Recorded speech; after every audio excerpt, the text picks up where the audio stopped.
Why does God allow suffering in Bible wisdom books? Imagine trying to understand a complex puzzle with missing pieces. That's what the wisdom books of the Old Testament often feel like when they talk about suffering.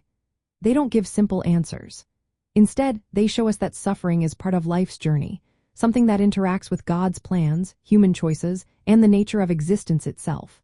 These books, like Job, Psalms, Proverbs, Ecclesiastes, and Song of Solomon, acknowledge that pain and hardship are unavoidable.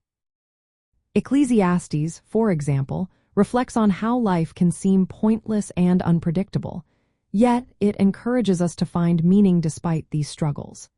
It suggests that suffering can teach us to value life more deeply and to fear God and obey His commands. These books also emphasize that God is in control of everything, including suffering. While pain can feel overwhelming and mysterious, it is not outside of God's authority. The wisdom books teach that God allows suffering for reasons that serve His wise and loving purposes, even if we don't see those reasons right away.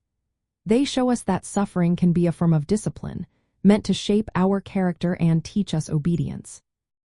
For example, the book of Hebrews, which reflects Old Testament themes, explains that God uses suffering to refine believers, making them more like Christ. Suffering can also lead to wisdom and a closer dependence on God. When life gets tough, we often become more humble and realize we need God's grace. This process helps us grow in understanding and trust. The wisdom books highlight that through suffering, we learn to relying less on worldly things and more on God's strength. They also reminded us that God is not distant when we hurt. In fact, God Himself suffers with us, as shown in the Psalms and the story of Job. This participation means that God's response to pain is not just to explain it but to enter into it. Christ's life and death reveal that God understands suffering firsthand and offers healing and hope through His presence. Finally, these books point us toward a bigger picture. While suffering is real and painful, they encourage us to trust that God's ultimate plan includes restoration and justice. The wounds we experience now will someday be healed, and God's purposes will be fulfilled, even if we don't see the full story yet. When facing hardship, believers are encouraged to seek God's wisdom, trust His sovereignty, and remember that suffering can lead to spiritual growth.